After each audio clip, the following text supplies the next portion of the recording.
Nós vamos entrar em mais uma jornada na nossa igreja. De jornada a jornada a gente vai crescendo, a gente vai amadurecendo e a gente vai alcançando os objetivos que Deus tem para as nossas vidas. Nós finalizamos uma jornada há 3 semanas atrás ou 4 semanas atrás, onde nós falamos muito sobre identidade, e a gente está iniciando mais uma jornada. E eu tenho certeza de que, como você recebeu coisas de qualidade na primeira jornada, nessa aqui também você vai receber coisas importantes de Deus para a tua vida, para o teu caminhar. Serão 20 encontros. Esse primeiro encontro é encontro de introdução, onde eu quero fazer uma explanação geral sobre aquilo que a gente vai aprender nas 19 aulas. Então é uma aula introdutória essa aqui, e a gente vai falar 19 aulas sobre santificação. E o que é santificação, queridos? É um processo de Deus para transformar as nossas vidas. É a ação que Deus tem e exerce para nos tornar pessoas melhores a cada dia. É o processo onde Deus trabalha e que a cada dia a gente vai se afastando da velha pessoa que a gente era antes de Cristo. Lembra que a Bíblia diz que há um velho homem. O que é esse velho homem? É aquele cara que morreu com Cristo. Só que esse velho homem, ele continua acompanhando a nova criatura através da carne, que são os padrões de pensamentos e comportamentos que nós desenvolvemos antes de Cristo. É esse cara que não existe mais, mas que continua tendo influência na nossa vida, que Deus precisa trabalhar e Deus quer neutralizar. O processo de santificação, queridos, é fazendo com que aquele velho homem, ele de fato, todos os dias, ele seja enterrado. Para que a gente seja de fato aquela pessoa que Deus projetou que a gente fosse. E hoje, com o fracasso moral que existe nas igrejas, santificação é a principal doutrina a ser aprendido no nosso caminhar cristão. As igrejas hoje, elas estão moralmente fracassadas, vocês sabem disso. E eu não quero aqui criar uma doutrina, jogar todo mundo na mesma vala, mas a gente ouve, a gente vê, a gente sabe de que a igreja de Cristo está doente. A igreja de Cristo hoje, ou entre aspas, a igreja de Cristo, ela promove um estelionato do evangelho do nosso Senhor Jesus Cristo. E tudo com intenção de homens, de pessoas. E quando você fala de santificação, esse negócio não dá ibope. Porque ninguém quer ter transformação de vida, o que a gente quer é bênção. Então, se você olhar para as igrejas hoje, você pouco vê sobre essa doutrina que é a doutrina de santificação. Mas é uma doutrina que é alicerce, que é fundamento, que é base de Deus para transformar as nossas vidas. Então, se há algo que eu preciso me preocupar, que você deve se preocupar, é com o teu processo de santificação. Lembre que você foi criado à imagem e semelhança de Deus, e essa pessoa que foi originalmente criada, ela foi descaracterizada por causa do pecado. E todo o trabalho, todo o processo de Deus é fazer com que você volte ao projeto original de Deus, consertando todo o prejuízo que o pecado trouxe na tua vida, te distanciando do projeto original de Deus. Então você perceba que o que nós vamos fazer a partir de agora é uma continuidade do primeiro curso. Todo o ano de 2018, e mais o último curso que eu ministrei, nós batemos muito na relação de identidade. Você não aguenta mais eu falar sobre identidade. Então nós falamos que na tua escolha por Cristo, aquele homem que existia, aquela mulher que existia, não existe mais. Ele teve uma pena de morte que foi a crucificação. Depois nós ensinamos que nasceu um novo homem a partir da ressurreição do nosso Senhor Jesus Cristo. Que a partir desse novo homem, Deus trocou a nossa natureza. Eu não tenho mais aquela natureza antiga, eu tenho uma natureza divina. E aí você entendeu de que você se tornou filho de Deus, de que você habita no céu, de que Jesus está em você, você está em Jesus, de que você é co-herdeiro de Cristo Jesus. Tudo isso nós batemos o ano de 2018 inteiro para fortalecer a tua identidade. Falamos que o diabo distorce o processo, o diabo quer te acusar por causa do teu comportamento, para colocar dúvida na tua identidade. Quando você assume a tua identidade, você muda teu comportamento. Então a gente se aprofundou nesse processo de identidade. Já que houve um despertar da identidade, o que nós vamos trabalhar agora? A santificação. Você se tornou filho de Deus. Só que você tem traços ainda dos filhos da ira, que é a carne.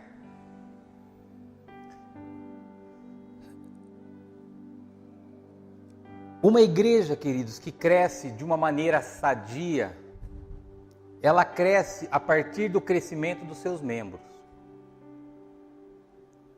E seria muito fácil, em 2 meses, eu loto o tempo de reflexão. Eu copio o modelo que está tendo sucesso aí fora, a gente tem que ir logo para o novo templo. Vai vir gente, vai vir dinheiro, a gente vai crescer. Vai ser um amontoado de gente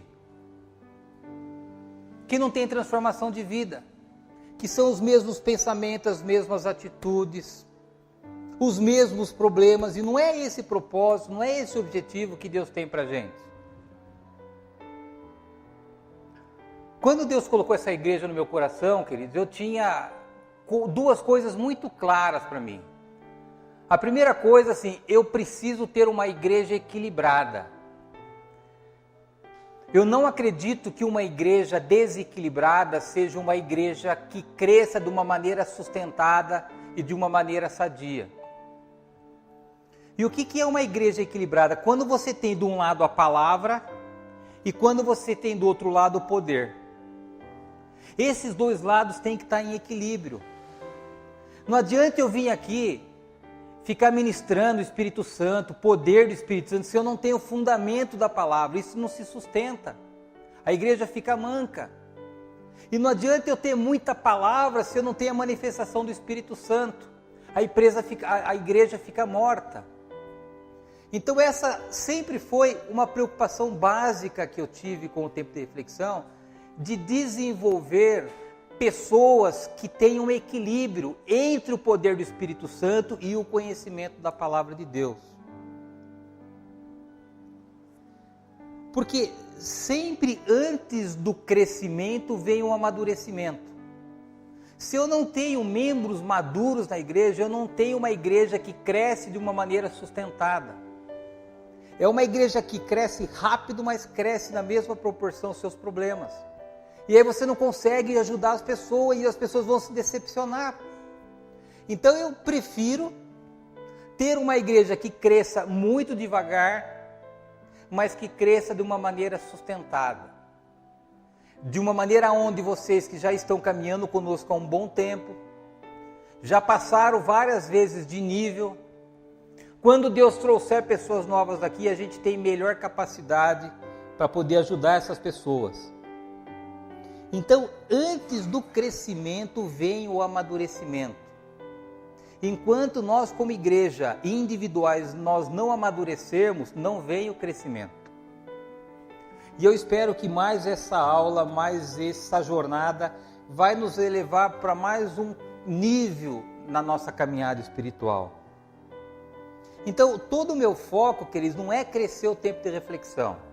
Ainda que a gente tenha agora as estações nos PGs, e eu vou dizer para você, essa questão das estações do PG é muito mais para trazer um despertar no evangelismo do que eventualmente trazer pessoas para a igreja. É muito mais para gerar comunhão, vocês não sabiam disso, tá bom? E não estão sabendo. É muito mais para gerar cumplicidade e responsabilidade entre o grupo do que efetivamente trazer pessoas para a igreja.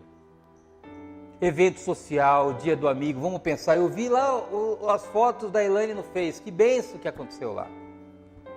Se não fosse a estação, provavelmente não teria acontecido o que aconteceu. Fiquei sabendo que fizeram oração para entrega da vida para Jesus, que tem pessoas que estão no céu já. Então, minha preocupação não é crescer a igreja, minha preocupação é fazer com que vocês cresçam, amadureçam, se desenvolvam espiritualmente. Para que a partir desse amadurecimento de vocês, vocês alcancem aquilo que vocês querem alcançar na vida de vocês. E tudo isso que a gente vai fazer aqui nessas 19 aulas, queridos, não é para mim, mas é para vocês. Noites e noites em claros eu estou para escrever a apostila, queridos. Não é para mim. Obviamente eu recebo, eu aplico na minha vida, isso me ajuda, mas tudo que eu faço é para a igreja. Porque eu só acredito numa igreja que cresce com maturidade. E a partir de hoje nós vamos dar esse passo importante, estudando profundamente sobre o processo de santificação. Você vai ver como isso vai mudar a sua mentalidade, como isso vai mudar a sua visão do teu ministério, como isso vai mudar a tua visão de vida, vai mudar os teus valores, as tuas prioridades, vai mudar tudo na tua vida. Quem aqui consegue identificar uma mudança importante que você sofreu depois que você entregou a tua vida para Cristo? Se você tirar uma fotografia da tua vida hoje, da sua pessoa, da sua personalidade, dos seus valores, dos seus vícios, daquilo que você fala, daquilo que você faz, daquilo que você pratica, comparado com aquilo tudo que você fazia antes de Cristo, se você puder destacar uma única coisa boa que aconteceu, o que é isso? Isso é o processo de santificação. Vocês, consciente ou inconscientemente, estão sendo trabalhados pelo Espírito Santo. E de que essas áreas que foram mudadas, transformadas em nossas vidas, hoje nos deixam pessoas mais felizes. É esse o trabalhar da santificação, esse é o processo que Deus faz de mudança naquilo que ainda precisa ser mudado em nossas vidas. E veja bem, não fui eu que mudei vocês, não foi a igreja que mudou vocês. Se você fizer ainda uma retrospectiva com um pouco mais de profundidade, você vai ver que você mudou muito mais coisas na tua vida. Talvez você não note, mas as pessoas que estão a teu redor, notam que você não é mais a mesma pessoa. Como é que o Luciano pode pregar a palavra de Deus sendo a pessoa que ele era antes de Cristo? É impossível isso. O que é isso, queridos? É o processo de santificação. Que eu e você estamos sendo aperfeiçoados dia após dia. Então, esses depoimentos, esses testemunhos mostram que o quê? Que vocês estão um pouco mais parecidos com Cristo. E amanhã, a semana que vem, vocês vão estar ainda um pouco mais parecidos com Cristo. E quem faz esse trabalho na minha vida e na tua vida, querido? O Espírito Santo de Deus. Entenda que Deus, Ele nos projetou para ser uma pessoa, e o pecado nos transformou em outra pessoa. E todo o trabalho de santificação, de novo, é voltar a você ser o projeto original de Deus. E como é que esse negócio, na medida que esse negócio for acontecendo, você, puxa vida, eu sou uma pessoa melhor. Eu tenho autocontrole. Eu me libertei dos remédios, eu não sou mais um cara quebrado, eu descanso mais. O que é isso, querido? Isso não é coisa boa de Deus na nossa vida, que não foi a igreja, que não foi o Luciano que fez nada, não fez nada. É um trabalhar que na medida em que você se aprofunda na palavra, que o Espírito Santo encontra um combustível, ele trabalha na tua vida. E é um trabalhar 24 horas por dia, você nem percebe. Como é que o Dirceu parou de beber depois de 2 anos? Como é que o Luciano parou de beber depois de 40 anos? Não sei. Eu nunca pensei na minha vida que eu fosse parar de beber. Já tinha feito de tudo dentro da igreja. De repente não faz mais parte da minha vida. Esse é o processo de santificação. E perceba, queridos, que são mudanças que nos elevam para um outro patamar de felicidade.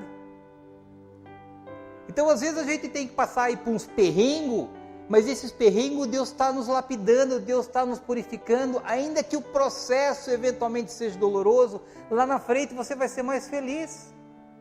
Ainda que o momento e o processo te traga algum aborrecimento, mas é lá na frente que Deus está olhando. Deus já sabe a pessoa que Ele vai transformar você, porque foi Ele que te criou, o projeto original é dele, Ele tem o manual. E quando eu entendo isso, eu colaboro com esse processo de santificação, esse processo é mais rápido, é menos doloroso para nós. E é sempre um trabalho entre nós e o Espírito Santo. Talvez você até hoje não tenha colaborado com o Espírito Santo ou não tenha colaborado na medida que você poderia ter colaborado, mas ele está trabalhando com você. Imagina se você ter essa consciência, como você vai adquirir nessas aulas todas, e você ajuda o Espírito Santo a fazer a obra que Deus quer fazer para que você seja uma pessoa mais feliz. Esse é o processo. E eu falei para vocês que eu tinha duas preocupações quando eu iniciei essa obra. Primeiro é ter uma igreja equilibrada e segundo, afastar toda a religiosidade do nosso meio. Por que vem pessoas de igrejas mais tradicionais e não se adaptam ao tempo de reflexão? Porque elas foram moldadas num processo de religiosidade. E religiosidade para mim me arrepia. Porque não presta para nada, não serve para nada. O que nós temos que ter é o conhecimento da palavra de Deus. E quando você ouve sobre santificação aí fora, eles falam assim, você tem que crescer espiritualmente. Os caras falam, você tem que fazer curso, você tem que fazer teologia, você tem que orar mais. Isso é tudo balela. O processo, o que significa crescimento espiritual? Crescimento espiritual, biblicamente, é o processo aonde eu vou me aproximando do caráter de Cristo. Obviamente que o combustível para isso é a palavra. Mas você não cresceu espiritualmente, não tem fundamento bíblico nisso. Aí pega um padrão religioso lá fora e começa com esses jargões aqui que a gente nem sabe o que é. Então, quando a gente fala de santificação, a gente está falando de crescimento, é a mesma coisa. Então, santificação não é o quanto você conhece mais ou quando você conhece menos a palavra. Santificação é o quanto hoje eu estou mais ou menos parecido com o nosso Senhor Jesus Cristo. Crescimento espiritual é o processo onde nós nos aproximamos com o nosso caráter do nosso Senhor Jesus Cristo. E você perceba que todos esses testemunhos, todos esses depoimentos, nos apontam que tudo aquilo que foi deixado para trás nos entristecia, nos aborrecia. De que esse amor extraordinário do Espírito Santo fez com que a gente virasse de página. E que hoje o nosso coração é um pouco mais alegre comparado com o coração que a gente tinha. Porque hoje a gente está um pouco mais parecido com o nosso Senhor Jesus Cristo. Quando você se torna mais parecido com o nosso Senhor Jesus Cristo, você volta a ter um pouco mais a semelhança do teu Criador, que é Deus. Eu digo, queridos, que eu estava até brincando com o Renato, né? Falei, Renato, podia ser mais fácil ganhar dinheiro, né? O Renato foi culpa da Adão e Eva. Eu falei, pois é. Os caras pisaram na bola, a gente está pagando o preço até hoje. Infelizmente, queridos, nós nascemos num mundo caído. Num mundo hoje que é controlado pelo pecado. Nós somos vítima de um erro dos nossos antepassados. E aí a gente vive num ambiente absolutamente um sistema religioso, que para piorar nos coloca dentro de uma tradição religiosa, que não nos ensina o que é Deus, não nos ensina quem nós somos, não nos ensina da palavra. E aí a gente vai se debatendo. Porque a gente tem que sobreviver de alguma maneira. Até que a gente tromba com Cristo. Fala, puxa vida, esse negócio aqui, eu nunca tinha visto isso. E esse negócio entra no nosso coração e a partir daí há um processo da gente retroagir até a gente voltar no Éden antes da queda. Abra a tua Bíblia, por favor, em 1 Pedro, 1 Pedro, versículo 1. 1 Pedro, capítulo 1, versículos 15 e 16. 15 diz assim: Mas, como é santo aquele que vos chamou, sede vós também santos em toda a vossa maneira de viver. Porquanto está escrito: sede santos, porque eu sou santo. Pedro está dizendo aqui: sede santo em toda vossa maneira de viver. Sede santo em tudo, na integralidade do teu ser. Por quê? Porque Deus é santo.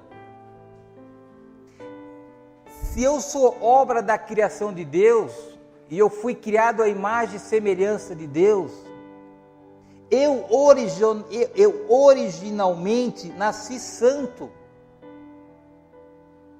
E é isso que Pedro está nos dizendo: sede santo, porque Ele é santo.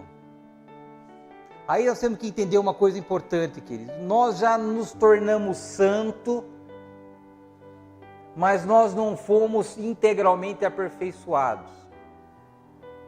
Então, o trabalhar do Espírito Santo na minha vida e na tua vida é nos aperfeiçoar, nos moldar novamente ao padrão de santo pela qual nós fomos criados e idealizados no coração de Deus. E como diz aqui, vós também santos em toda a maneira de viver. Então, esse é um processo. Tem áreas da minha vida que eu já sou mais santo, tem áreas da minha vida que ainda precisa ser corrigido, tem coisas da minha vida que eu continuo lutando, porque esse é o processo de aperfeiçoamento. Não tem mágica. Por isso que todo mundo falou aqui, ó, eu ainda tenho bastante coisa para melhorar. Eu também tenho bastante coisa para melhorar na minha vida, e eu sei disso. Mas eu sei que hoje eu sou uma pessoa melhor do que ontem, e amanhã provavelmente eu serei uma pessoa melhor do que hoje. E por que que a gente tem que ser santo? Porque o nosso Pai é santo. E se eu fui criado à imagem e semelhança de Deus, originalmente eu sou um santo. Só que o pecado, ele descaracterizou a produção inicial de Deus. E agora eu estou num processo de aperfeiçoamento, de voltar a ser aquela pessoa que Deus projetou que eu fosse. Vamos ler só a introdução aqui da apostila, queridos, na primeira página. Diz assim: sede santos como eu sou santo, diz o Senhor. Mas o que significa ser santo? Como podemos ser santos no mundo caído e corrompido pelo pecado? Neste curso encontraremos respostas às perguntas mais persistentes sobre como levar uma vida reta no mundo cheio de iniquidade. Algumas perguntas que nós vamos responder nesse curso. Por que nós cristãos ainda pecamos se somos filhos de Deus? O que é viver de maneira santa e como podemos vencer o pecado? Qual é o papel de Deus em nossa santificação e qual o nosso papel? Como podemos ser ajustados à imagem divina? Vamos descobrir o que significa ser santificado à luz da revelação bíblica.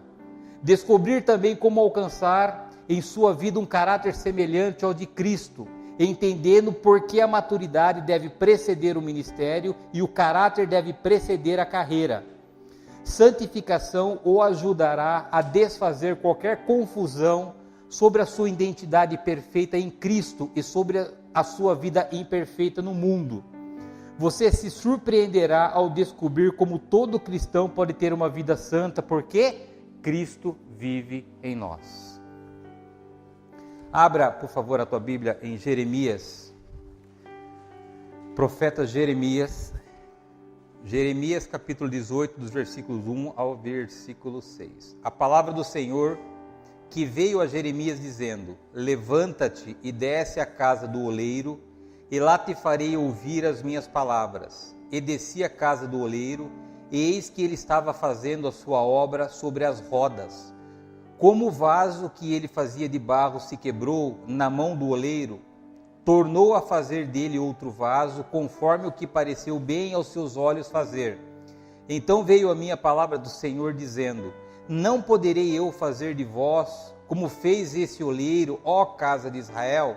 Diz o Senhor: eis que, como o barro na mão do oleiro, assim sois vós na minha mão, ó casa de Israel.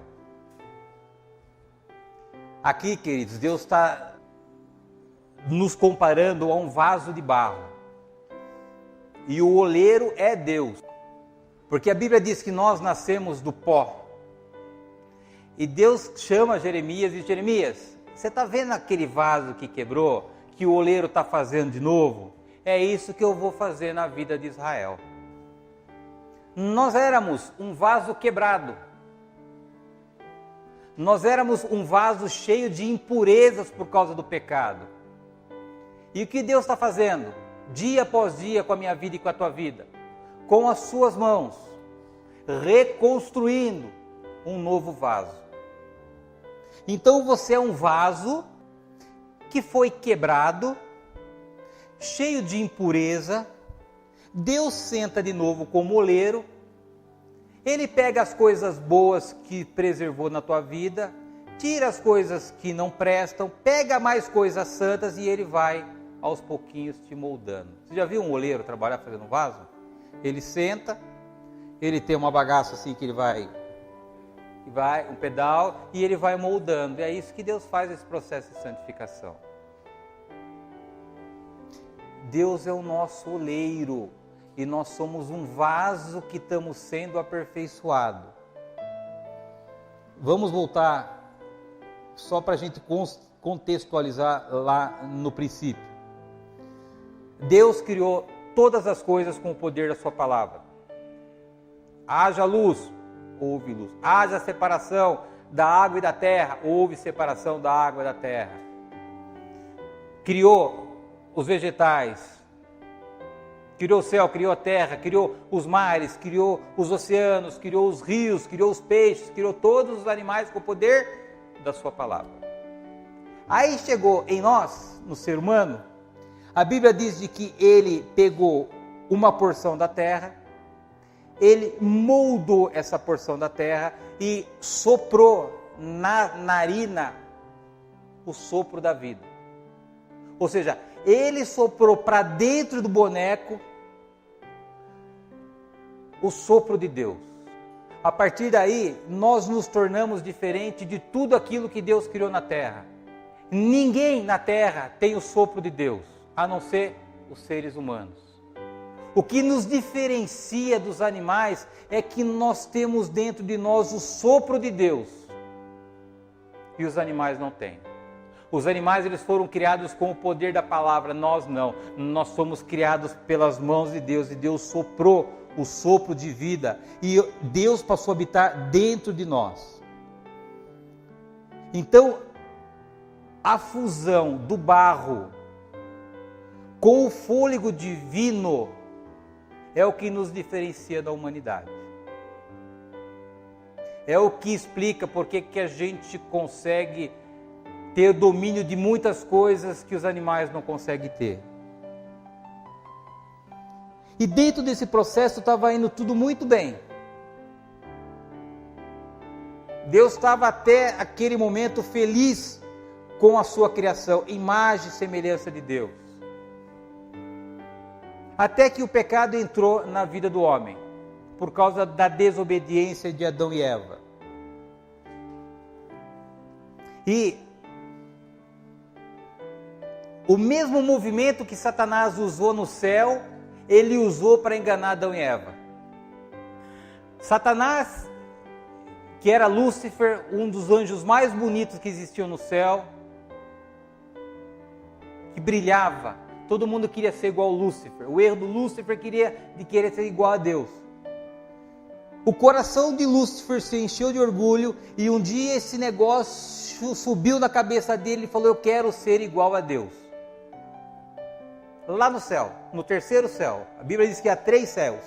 Esse que você vê, um outro que é o espaço, e o terceiro céu onde Deus fica. E para que ele conseguisse o êxito nesse processo, ele começou a fazer negociata no céu, ele convenceu 1/3 dos anjos a segui-lo nesse processo de ser igual a Deus. Nós sabemos que deu com os burros na água. Deus é um Deus onisciente, expulsou Satanás do céu, e junto com Satanás 1/3 dos anjos, que hoje Lúcifer é Satanás e 1/3 dos anjos são os demônios, que atuam na terra. E essa mesma inclinação que ele usou no céu, ele colocou no coração de Adão e Eva. Não toca na árvore do conhecimento do bem e do mal, porque se dela tocar, você vai morrer. Aí Lúcifer fala assim para Eva: imagina que você vai morrer. Pega no fruto, você vai ser igual a Deus. Pronto. A mesma estratégia que fez com que ele caísse lá do céu, foi a estratégia que ele usou para derrubar Adão e Eva, expulsá-los do jardim e terem o mesmo ônus que Satanás teve. Queridos, o vaso não vive sem o oleiro. E todo o esforço de Satanás é convencer nós, vasos, de que a gente pode viver longe do oleiro, ou que a gente pode dizer aquilo que o oleiro tem que fazer, sendo nós produto do oleiro. Foi aí que ele teve problema no céu, e foi aí que ele enganou Adão e Eva, quando ele tentou convencer de que o vaso poderia viver sem o oleiro. Abra a tua Bíblia em Romanos 9:21, por favor. Ou não tem o oleiro poder sobre o barro, para que da mesma massa fazer um vaso para honra e outro para desonra? Então está dizendo aqui o apóstolo Paulo que o oleiro tem poder sobre o vaso. Então o vaso não tem poder de ser oleiro, porque ele é vaso. Vai em Isaías 45:9. Ai daquele que contende com o seu Criador, caco entre outros cacos de barro. Porventura dirá o barro ao que o formou: que fazes? Ou a tua obra não tens mãos? Olha o que está dizendo aqui o profeta Isaías, queridos. Ai daquele que contende com o seu Criador, caco entre outros cacos de barro.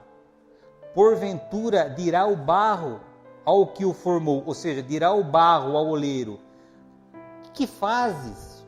Ou a tua obra não tem mãos? Toda vez que a carne ela conduz a tua vida, ela quer te afastar do oleiro. Ela quer te convencer que você é um vaso autossuficiente para viver independente do oleiro. E diz aqui: ai daquele que contende com o seu Criador, caco entre outros cacos de barro. Então, quando Satanás ele teve sucesso nessa estratégia dele convencer Adão e Eva de que eles eram um vaso capaz de viver sem oleiro, entrou o pecado. Deus ele não habita onde não existe nada santo. Ele separou o homem da sua presença, colocou o homem para fora do jardim do inverno, do jardim do Éden, e a partir dali o vaso passou a ser impuro. Nós perdemos o fôlego da vida. As impurezas trouxeram morte para os vasos. Só que o oleiro ama tanto a sua criação que ele criou um plano para resgatar os vasos mortos. Ezequiel 36, 26 e 27. 26 diz assim: e vos darei um coração novo, e porei dentro de vós um espírito novo, e tirarei o coração de pedra da vossa carne, e vos darei um coração de carne, e porei dentro de vós o meu espírito, e farei que andeis nos meus estatutos e guardeis os meus juízos e os observeis. Então aqui é uma profecia do profeta Ezequiel, de que Deus mudaria o nosso coração, tiraria o nosso coração de pedra, colocaria um coração de carne, e que o Espírito de Deus viesse habitar dentro de nós. Esse era o plano de Deus para que Ele pudesse gerar vida para os vasos mortos. Agora, para que Ele realizasse esse plano, o próprio Deus teve que se fazer de vaso para vir à terra. E Ele se fez vaso para vir na terra, para mostrar para os outros vasos como era possível os vasos terrenos viverem em obediência ao oleiro.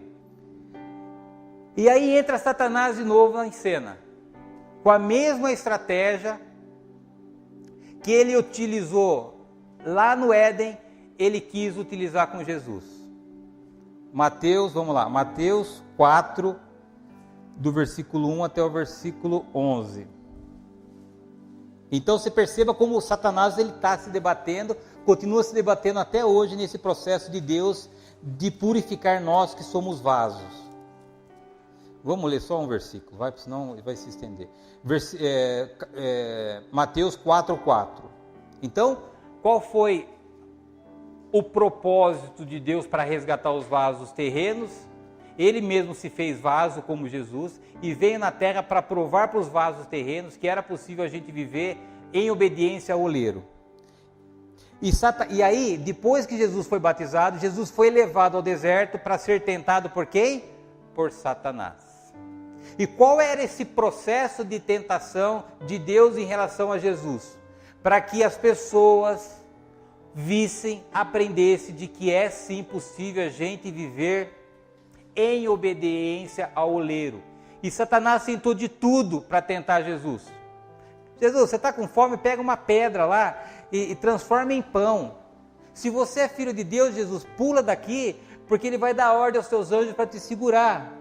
E Jesus não estava ali para ser Deus, Jesus estava ali para ser um vaso, como nós somos vaso.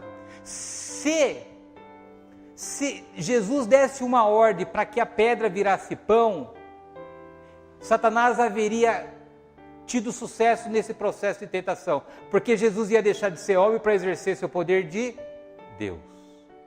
E a missão de Jesus foi para provar para os vasos terrenos que ele, como um vaso terreno, era possível viver na dependência do oleiro. E no 4:4 diz assim: ele, porém, respondendo, disse: está escrito, nem só de pão viverá o homem, mas de toda palavra que sai da boca de Deus. Agora eu quero chamar a atenção para uma coisa importante, queridos. Não é o lugar aonde você está que vai determinar se você vai cair numa tentação ou não. Adão e Eva estavam no Éden, tinha tudo, foi tentado e caiu. Jesus estava no deserto, passando necessidade, passando fome, passando sede, sofrendo, foi tentado, não caiu. Então a tentação que nós sofremos não tem nada a ver no momento na vida que a gente está vivendo. A gente vai ser tentado se a gente está no paraíso, se está tudo bem. A gente vai ser tentado se a gente está no deserto, se a coisa está ruim. Isso dá uma bela pregação. Agora, o vaso divino tinha uma outra missão. A primeira missão era provar para os vasos terrenos que era possível a gente viver em obediência ao oleiro, diferentemente da mentira e do engano de Satanás. Só que aí era meia obra. O que o vaso divino precisou fazer? Carregar sobre si todas as impurezas dos vasos terrenos. Ele precisou absorver sobre ele todos os pecados da humanidade e levar para a cruz, para ser moído. E ressuscitou no terceiro dia. Na sua ressurreição, ele foi morto injustamente porque não havia pecado sobre ele. E Deus é um Deus de justiça.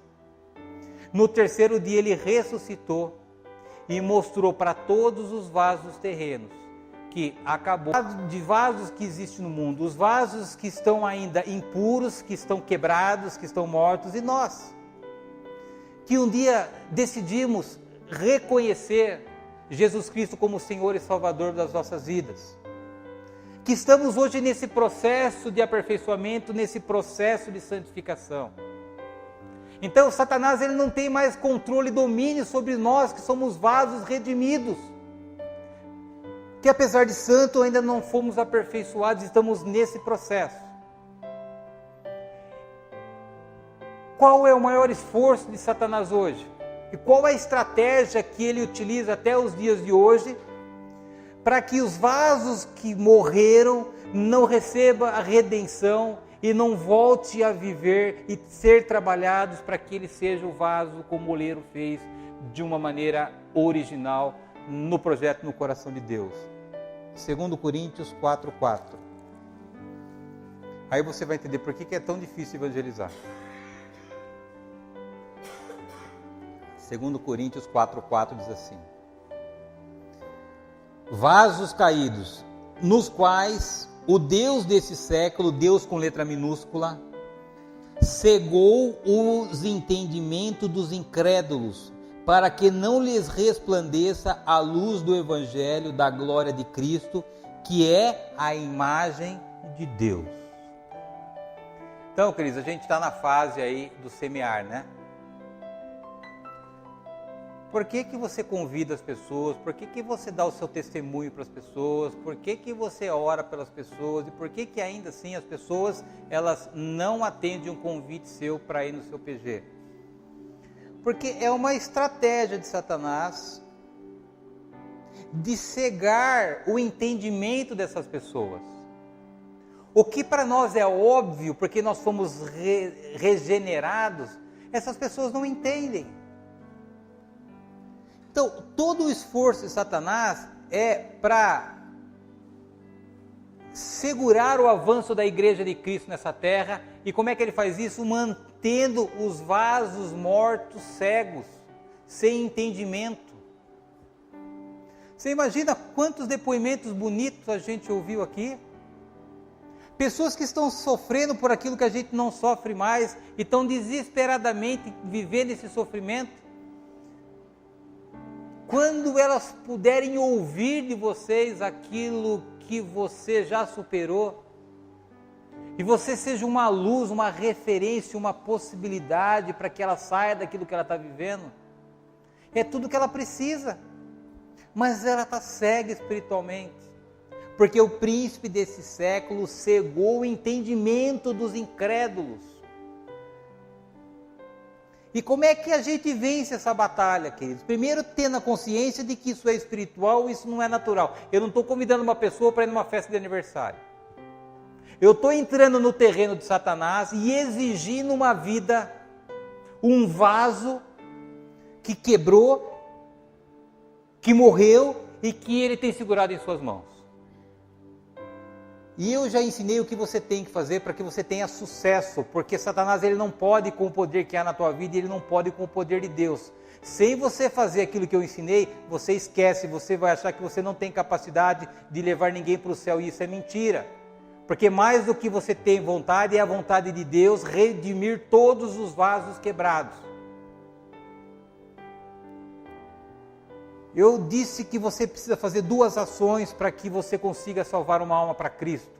Primeira coisa, a Bíblia diz que as pessoas estão cegas. Você precisa orar para que o Espírito Santo traga luz e entendimento sobre essa vida dessa pessoa que hoje é cega espiritualmente. E a segunda coisa, a Bíblia diz que você tem que amarrar o valente. Você tem que orar dizendo assim: Satanás, eu proíbo que você atrapalhe o meu processo de levar salvação para essa pessoa. Eu quebro, eu anulo todo o poder das trevas, todos os planos dos demônios contra essa vida estão amarrados no nome de Jesus. Depois que você fez isso, você pode convidar a pessoa. Mas enquanto você não fizer isso e ficar simplesmente convidando como a pessoa fosse num encontro social, a gente não tem sucesso nesse processo. Porque as pessoas não entendem, querido. Quantas vezes as pessoas vieram falar do amor de Deus para mim e eu debochava das pessoas. Esse negócio de crente, veio roubar meu dinheiro, veio me enganar. Marcelo está aí que eu vou falar. Né, Marcelo? Quantas pessoas Deus colocou na minha frente, na minha vida, para evitar que eu sofresse aquilo que eu sofri? Não entendia. Para mim era fanatismo, para mim era coisa de humano, e a gente viveu um bocado de sofrimento que a gente poderia ter poupado se as pessoas que vieram até mim tivessem a capacidade de fazer as coisas que a Bíblia diz que a gente tem que fazer. Orar para que o Espírito Santo traga a luz e a gente, com o poder do nome de Jesus, amarrar todo demônio que fica controlando e paralisando essa vida dessas pessoas. Essa hoje é a estratégia de Satanás. Ele faz de tudo para manter essas pessoas na ignorância, para que eles continuem controlando os vasos que hoje estão mortos. E graças a Deus, um dia a gente teve a possibilidade de ter a revelação de Deus, ter o aquebrantamento no nosso coração, onde nós confessamos Jesus Cristo, e a gente não é mais um vaso morto, a gente é um vaso vivo que se tornou santo e estamos num processo de aperfeiçoamento. E o que aconteceu com a minha vida e com a tua vida depois de que nós entregamos a nossa vida para Cristo? O oleiro enviou o Espírito Santo. Vai lá em Gálatas 4. Gálatas 4, 6 e 7. Diz assim, versículo 6. E porque sois filhos, Deus enviou aos nossos corações o Espírito de seu Filho, que clama, Abba, Pai. Assim, que já não és mais servo, mas filho, e se és filho, és também herdeiro de Deus por Cristo Jesus. Qual é o trabalho do Espírito Santo na minha vida e na tua vida, queridos? É o processo de santificação. Então veja bem, né? Deus é o oleiro, Jesus foi o vaso divino que veio na terra, para nos ensinar que é possível a gente viver em obediência ao oleiro, para trazer sobre si todas as nossas impurezas, foi moído na cruz, ressuscitou, e aí veio o Espírito Santo, que é aquele que nos convence de toda a verdade. E é aquele que participa ativamente do nosso processo de santificação. Então, da parte de Deus, o processo de santificação é exercido pelo Espírito Santo, e eu preciso fazer a minha parte a partir do momento que eu tenho a consciência e o conhecimento do trabalhar de Deus na minha vida. Então, no processo de santificação, nós somos libertos do passado, de pecado, e nos tornamos puros como o oleiro. E lembre-se, queridos, nós somos perdoados, mas nós não fomos ainda aperfeiçoados.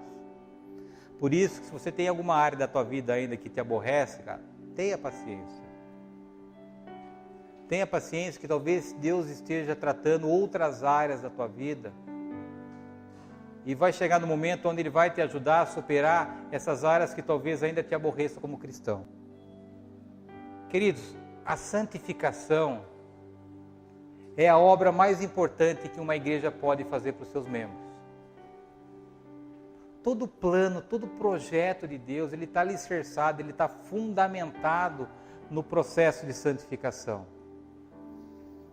Não há nada melhor que o TR pode fazer pela tua vida do que te ensinar, te motivar e te desafiar a ser um coparticipante do processo de santificação do Espírito Santo na tua vida.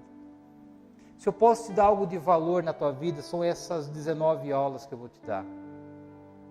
Se você entender o plano, o projeto de Deus, a vontade de Deus, e você colaborar com o Espírito Santo, você vai ver a transformação de vida que você vai ter. O teu foco não é correr atrás da bênção, o teu foco é correr atrás de Cristo. Sabe, queridos, a gente chega num nível de relacionamento com Deus, eu falo da minha vida, O que é mais importante para mim é a santificação. Todo dia, nas minhas madrugadas, eu peço para Deus: Senhor, me faça um vaso novo. Para mim, queridos, tudo aquilo que Deus já fez para mim, aquilo que Deus está fazendo para mim, querido, de longe isso não é mais importante do que eu me tornar uma pessoa cada dia mais parecida com Cristo. Queridos, quando eu tenho essa consciência, quando eu desenvolvo esse coração, que eu passo de nível, eu passo de estágio. Todo o meu esforço não é para ser abençoado, todo o meu esforço é para ser uma pessoa melhor, para ser um pai melhor, para ser um marido melhor, para ser um filho melhor, para ser um pastor melhor. É isso que é o meu alvo. Se eu vou ter dinheiro, se eu não vou ter dinheiro, eu não estou preocupado com isso. Eu estou preocupado em ser a cada dia mais um pouco mais parecido com Cristo. Fazer com que as minhas mazelas que ainda insistem em me acompanhar sejam a cada dia mais um pouco mortas na minha vida. Essa tem que ser, queridos, a nossa missão na terra. Lembra a diferença de desejo e de meta? A tua meta é se tornar cada dia mais parecido com Cristo, colaborando com o Espírito Santo. E teu desejo é ter bênção. Só que ter bênção não depende de você, depende de Deus, depende das pessoas, depende de circunstâncias. E quando eu chego nesse patamar de que não me importa mais nada, o que eu preciso é ser cada dia mais parecido com Cristo, trata a minha vida, vai doer, vai machucar, não tem problema, mas eu estou me tornando uma pessoa melhor. É isso que é o projeto original de Deus, para que a gente volte no Éden antes da queda, para que naquela experiência que Adão e Eva tinham, que não faltava nada, é aquilo que vai acontecer na minha vida e na tua vida. Abra em Colossenses capítulo 1, versículos 28 e 29. Deixa eu ler a tradução, linguagem de hoje, porque fica mais fácil você entender.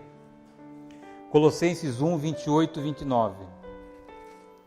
28 diz assim: assim nós anunciamos Cristo a todas as pessoas, com toda a sabedoria possível, aconselhamos e ensinamos cada pessoa, a fim de levar todos à presença de Deus como pessoas espiritualmente adultas e unidas com Cristo.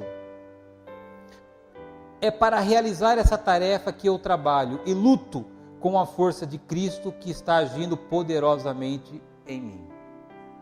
Esse é o trabalho da igreja, queridos. Ou esse deveria ser o trabalho das igrejas. Como o apóstolo Paulo está dizendo aqui. Assim nós anunciamos Cristo todas as pessoas, com toda a sabedoria possível, aconselhamos e ensinamos cada pessoa, a fim de levar todos à presença de Deus como pessoas espiritualmente adultas e unidas com Cristo. Vai um pouquinho à frente, abre 1 Tessalonicenses 4:3. 4:3. Porque esta é a vontade de Deus, a vossa santificação, que vos abstenhais da prostituição. Qual é a vontade de Deus, queridos? A nossa santificação. Deus não tem nenhuma outra prioridade diferente dessa na minha vida e na tua vida. Tudo aquilo que você precisa virá após o processo de santificação. O processo de santificação restaura casamento. O processo de santificação restaura a vida financeira. O processo de santificação restaura a saúde física, a saúde emocional. É sempre o processo de santificação que antecede alguma necessidade ou algum momento adverso que a gente está vivendo. Eu tenho dito de que Deus, Ele te guiará na sua profissão. Mas o interesse de Deus é saber que tipo de profissional você vai ser. Ele está mais preocupado em saber que tipo de médico você vai ser do que se você vai ser médico.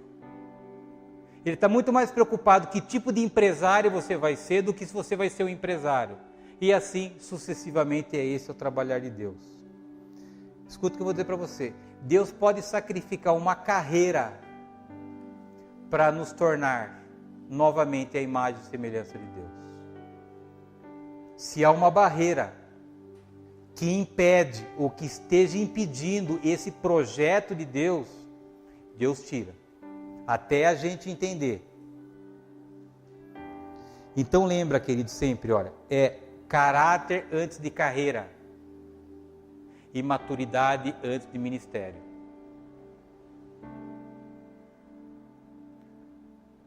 Caráter antes de carreira, maturidade antes de ministério. Deus está mais interessado na pureza da igreja do que no seu crescimento. Cara, é essa a preocupação de Deus. Deus não quer saber se isso aqui está lotado. Deus quer saber o quanto de pureza há no nosso meio. Porque da pureza veio o crescimento, querido. Nunca é o contrário. Se não há pureza na igreja, não há crescimento na igreja. O alvo de Deus é trazer pureza para a igreja, santificação para a igreja. Na dimensão de que nós entendemos isso, que nós colaboramos com o Espírito Santo, Deus usa a nossa vida, o nosso testemunho e a nossa história para trazer pessoas para Cristo. Agora não se esqueça e não se engane, o mundo, a carne e Satanás vão fazer de tudo para impedir que você viva esse processo de santificação. Ele não descansa, queridos. Nós temos um mundo caído no pecado, controlado pelo pecado, onde a gente está um vaso, cheio de um monte de vaso quebrado, um vaso impuro. Nós temos ainda os traços do velho homem, que é a carne, que ainda precisa ser domada. Esse é o processo de santificação, e ela não se contenta de ver você sendo uma pessoa transformada, na pessoa que ela te formou. E você tem seu inimigo, que diuturnamente luta para que você não seja santificado, para que você não seja aperfeiçoado. A pergunta que eu preciso responder para mim, que você precisa responder para você: você já tomou a decisão de Deus ser Deus na tua vida? Você já tomou a decisão de permitir que Deus te transforme na pessoa que Ele projetou? Essa é uma pergunta, querido, que de coração você tem que responder para você mesmo. Se você já deixou Deus ser Deus, e se você está permitindo que Deus trabalhe e que Ele te transforme na pessoa que originalmente Ele te projetou para ser. Deus, como Pai, Ele ama todos os seus filhos e todas as suas filhas indistintamente. Não há nada que venha de Deus que não seja bom, querido. Embora, às vezes, nós precisamos passar por provações. Mas esse processo de provação é um processo de purificação. É um processo que nos ajuda no processo de santificação. Você vai ser tentado, queridos, pelo diabo em te convencer de que o processo de santificação não vale a pena. Eu quero dizer que vale sim. Não arrisque a sua herança em Cristo por um prato de lentilha como foi Saul. Não sacrifique a eternidade para satisfazer os desejos da carne. Você é o escolhido para ser filho de Deus. Você foi separado do restante das demais criações. Você é obra da criação do oleiro.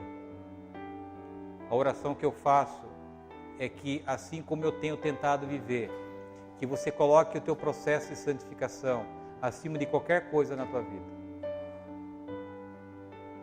Que você decida abrir mão da sua necessidade e colaborar para que o Espírito Santo te ajude a você ser a pessoa que Deus projetou que você fosse.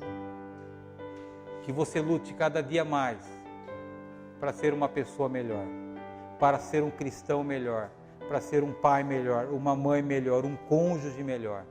Porque é esse o projeto de Deus na minha vida e na tua vida. Coloque nas tuas orações, queridos, Espírito Santo, me faça um vaso novo nesse novo dia. Me ajude, Espírito Santo, a vencer essas impurezas que ainda acompanham a minha jornada nessa terra. Esse é o início dessa nova jornada, querido. Serão 19 aulas que vão te levar para um novo patamar como cristão. Deus vai falar muito com você. Você vai começar a entender muitas coisas que até hoje você não entendia. Muitas das minhas e das tuas teimosias vão cair por terra e a gente vai começar a descansar, a ajustar o nosso foco e a gente vai viver coisas e de uma maneira com muita paz que a gente há tempo não vivia. Deus vai mexer com os meus valores, vai mexer com os seus valores, Deus vai mudar a tua visão de vida, Deus vai mudar a tua visão em relação à tua relação com Deus. No final desse curso você vai ser transformado. Na próxima semana a gente vai começar a aula 1. Foi só a introdução que eu dei hoje, querido. E nós vamos aprender na aula 1, criados para a santidade. Entenda de que Deus te projetou e Ele já determinou a pessoa que você tem que ser aqui nesse mundo. Um grande erro dos pais e dos educadores é querer dizer para os filhos aquilo que eles têm que ser. É um erro isso, porque Deus já projetou. Deus já sabe o que cada um vai ser nessa terra. Qual é a vontade dEle? O trabalho dos pais, o trabalho dos educadores, deveria ser em oração e dizer assim: Senhor, qual é o projeto que o Senhor tem para a vida do meu filho? Qual é o projeto que o Senhor tem para a vida da minha filha? Queridos, Deus já colocou dentro de nós dons, talentos, capacidades, competências, que são características dele, já está dentro da gente. E nós temos que descobrir o que Deus quer da minha filha. Por exemplo, você pega a Júlia, 3 anos sofrendo para entrar na universidade de medicina. Quantas vezes eu e a Roseli falamos: Júlia, vai dentista, ou vai mais fácil. E aí tivemos uma geniosa ideia de fazer o teste de aptidão. O que deu? Medicina. Porque Deus escolheu, dentro do projeto que Ele tinha, de que minha filha ia ser médica. Está com oleira, está cansada, mas está feliz da vida, porque está no centro da vontade de Deus. Está dentro daquilo que Deus projetou, e assim com os nossos filhos, e assim conosco. Fala: Senhor, na eternidade o Senhor me criou, o que o Senhor quer que eu seja? O empresário? O Senhor quer que eu seja o empregado? O Senhor quer que eu trabalhe com finanças? O Senhor quer que eu trabalhe com vendas? O que o Senhor tem para mim? E aí olhar para aquilo que Deus já colocou na tua vida como dons e talentos, queridos, e seguir esse caminho. Eu e você, nós não conseguimos mudar aquilo que Deus já estabeleceu. Se Deus determinou que você vai ser o empresário, querido, você vai ser o empresário. Qualquer coisa diferente disso não vai dar certo. É isso que a gente vai aprender na próxima aula. Nós não podemos mudar aquilo que Deus já determinou que a gente seja, mas a gente pode descobrir e nos aperfeiçoar para que a gente esteja no centro da vontade de Deus. E eu de coração, queridos, gostaria que toda a igreja estivesse aqui, mas a gente sabe que cada um tem o seu tempo, e glória a Deus que a gente está aqui. Tenho certeza de que Deus vai falar muito aos nossos corações. Muitas horas em claros eu passei para preparar esse curso para vocês, queridos. E estou correndo em volta do rabo ainda, porque eu estou atrasado, porque meu dia só tem 24 horas e eu tenho que trabalhar 12 horas por dia, 10 horas por dia, porque eu tenho que resolver meus abacaxis. E todo esse esforço, queridos, não é para que eu fique aqui fazendo marketing do Luciano. Todo esse esforço é para a tua vida. Para que você entenda a prioridade de Deus na tua vida, que é te levar de volta ao projeto original. Onde você vai ter paz, onde você vai descansar, onde você vai ter prosperidade, onde não haverá contenda, onde vai te levar na vida que você sonha em viver. Mas esse caminho é o processo de santificação, que o Espírito Santo precisa da tua ajuda e da tua colaboração, para que seja um processo que você desenvolva naturalmente, ainda que você tenha que passar por aflições. Amém?